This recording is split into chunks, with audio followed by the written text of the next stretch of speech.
Bonjour, bonsoir et bienvenue sur Bannière de prière. Voilà, aujourd'hui nous nous retrouvons encore une fois de plus pour nos temps de prière. Voilà, mais sur Bannière de prière, nous ne commençons pas la prière sans pourtant être orientés par la parole de Dieu. Alors aujourd'hui, nous sommes dans le livre de 2 Timothée 3,16. La Bible nous dit toute parole est inspirée de Dieu et utile pour enseigner, pour convaincre, pour corriger, pour instruire dans la justice, afin que l'homme de Dieu soit accompli et propre à toute bonne œuvre.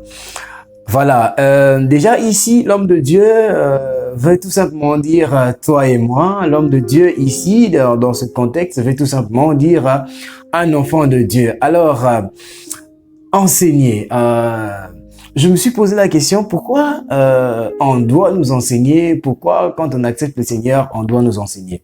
En fait, il y a beaucoup de doctrines qui sont fausses, beaucoup de doctrines qui sont véhiculées par des personnes qui ne sont pas vraiment ancrées dans le Seigneur. Voilà, c'est des faux docteurs, comme dit la Bible.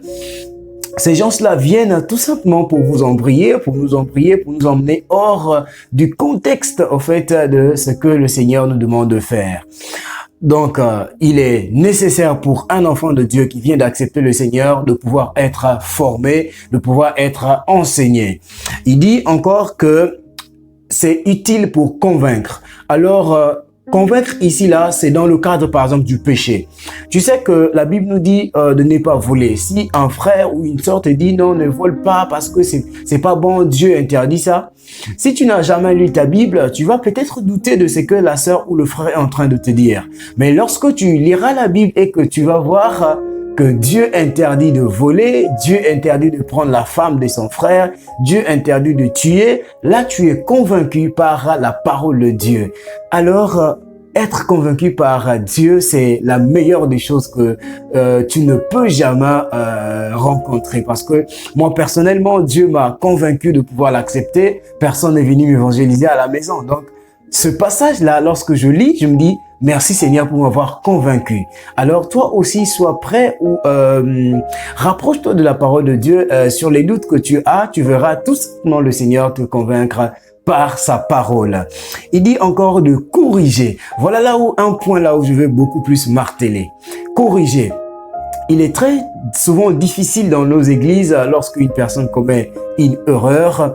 C'est très difficile pour nous d'accepter qu'on puisse punir la personne ou on puisse mettre sous discipline la personne, alors que c'est biblique. La correction ici permet à la personne de ne plus répéter les mêmes erreurs et de pouvoir aller ou de vaquer à certaines occupations sans pour autant culpabiliser par rapport à ce qu'il avait fait. Alors, quand il se met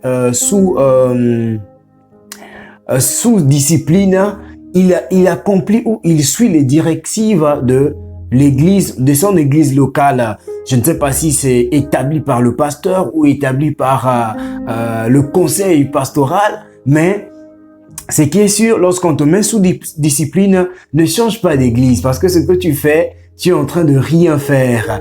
La suspension est toujours sur ta tête. Spirituellement, au ciel, c'est déjà bloqué. Ça veut dire quoi? C'est que l'église va lier sur la terre sera liée au ciel. Donc, si on t'a mis sous discipline dans une église, si tu changes une autre église, cela ne veut pas dire que cette sous-discipline-là s'est enlevée. Non, ça reste toujours là dans le monde spirituel. Alors, c'est pourquoi nous devons respecter les corrections que on nous donne ou les mises sous discipline qu'on nous soumet pour pouvoir véritablement le suivre jusqu'à la fin et sortir de ces temps-là comme un vainqueur. La suite, la Bible nous dit pour pouvoir instruire dans la justice. En fait, lorsque tu acceptes le Seigneur, il y a certaines choses de base qu'on t'enseigne. On te dit, écoute, n'insulte plus les gens, ne marche plus comme une personne qui est fou, ne crie plus sur les gens n'importe comment, tout. Tu dois avoir une vie modeste, une vie comme un modèle.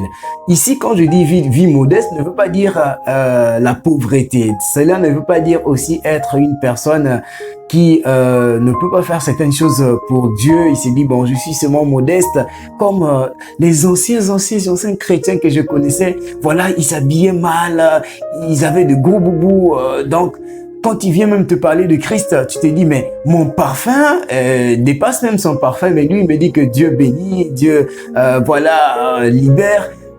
C'était gênant en fait de voir ce genre de chrétiens. Mais aujourd'hui, gloire à Dieu, nous avons des chrétiens qui comprennent la parole, qui sont des ingénieurs, des gens riches et qui parlent de Dieu. Voilà, je bénis Dieu pour ces hommes et ces femmes-là qui prennent le courage de pouvoir parler de Dieu tout en étant des autorités. Je connais dans mon église des hommes et des femmes qui travaillent dans les ambassades, des directeurs d'entreprises.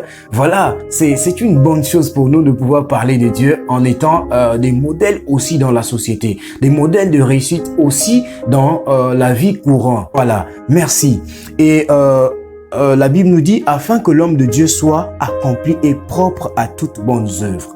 Alors, si tu es enseigné que il faut faire du bien à ton prochain, si tu es enseigné que il faut partager, si tu es enseigné que lorsque tu donnes à un pauvre, tu donnes au Seigneur, parce que le Seigneur pouvait dire que lorsque vous donnez, les disciples pouvaient poser la question, mais Seigneur, à quel moment nous t'avons donné?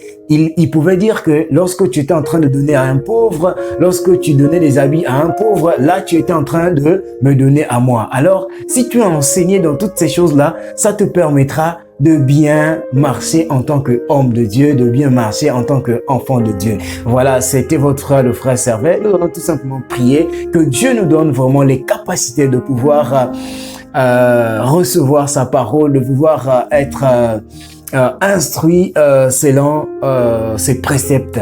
Voilà. Père éternel, mon Dieu, mon roi, reçois toute la gloire, toi qui es au-dessus de tout.